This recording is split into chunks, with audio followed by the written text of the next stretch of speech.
Hello, genetics friends. Let's talk about Mendelian ratios and exceptions to genetic Mendelian ratios.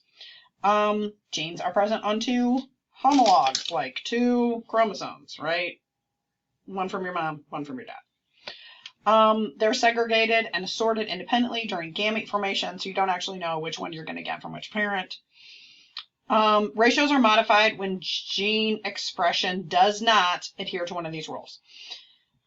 Have simple dominant or recessive, right? So that's a blood type. That's a pink in the middle of red and white, where there are more than one pair of genes that influence that trait. Otherwise, your classic ratios are 3:1 or 9:3 to 3:1.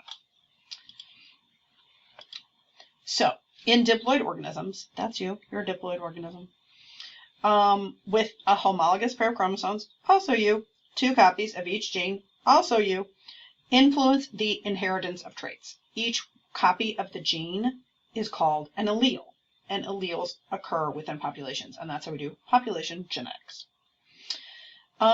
Genes on the X and Y chromosome. So some modified genetic Mendelian ratios are when you get a sex-limited or sex-influenced inheritance. So this is when all of a sudden you have to do your ratios and you have to include the X and Y chromosome. And some of these are sex-influenced because women can only have characteristics related to like uteruses or things like that only women have or only men have. So they are influenced because, right, men don't have a uterus, so it doesn't affect them.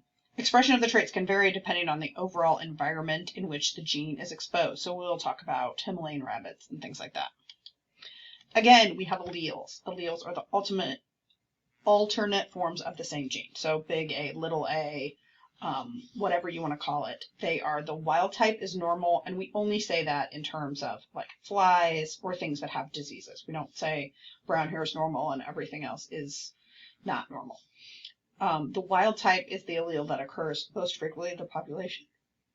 Again, this is going to be including flies and some other animals in which there is a normal type that we would say, this is the normal color of mice, this is the normal color of flies, things like that.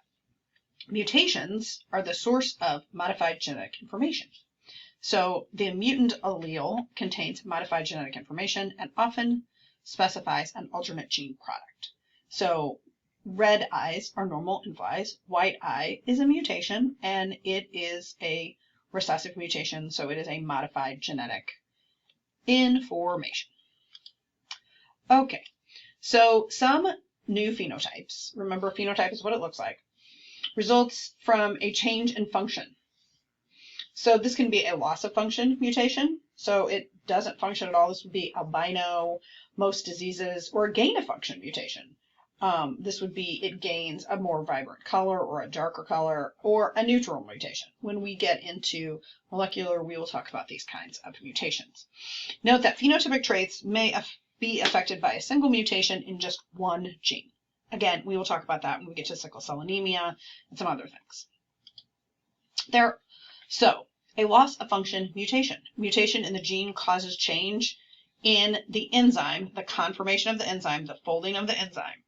If the loss is complete, it's a null allele. So it just doesn't have any effect. It nulls out the whole thing. A gain of function is an enhanced function of a wild type. This increases the quality of gene products by affecting regulation. And neutral, the gene product presents no change to the phenotype. So there might be a change in the DNA or the genotype, but there's no phenotypic difference. Symbolizing alleles, typically tall is dominant. The dominant one is a capital letter. The recessive one is a lowercase letter. Again, Drosophila and fly mutation are a little bit different. And then when we do things that are codominant, so when you think of things like blood type, we're going to do AO, AB, OO. So sometimes that looks a little different. But typically, uppercase refers to dominance. And then, of course, Drosophila mutation is a little bit different. Ebony mutant is E. Normal wild type is E+. So this is the normal wild type of the fly. Then you get a heterozygous. Phenotypically, still wild type. Genotypically, this one is both a mutant and phenotypically it has the ebony phenotype. You can do it without the E's and just put the pluses in the E's. You'll see that both ways. Variation is used when no dominance exists between the alleles. So this is AB. A is not dominant to B. They just both express. You have both the antibodies for A and B.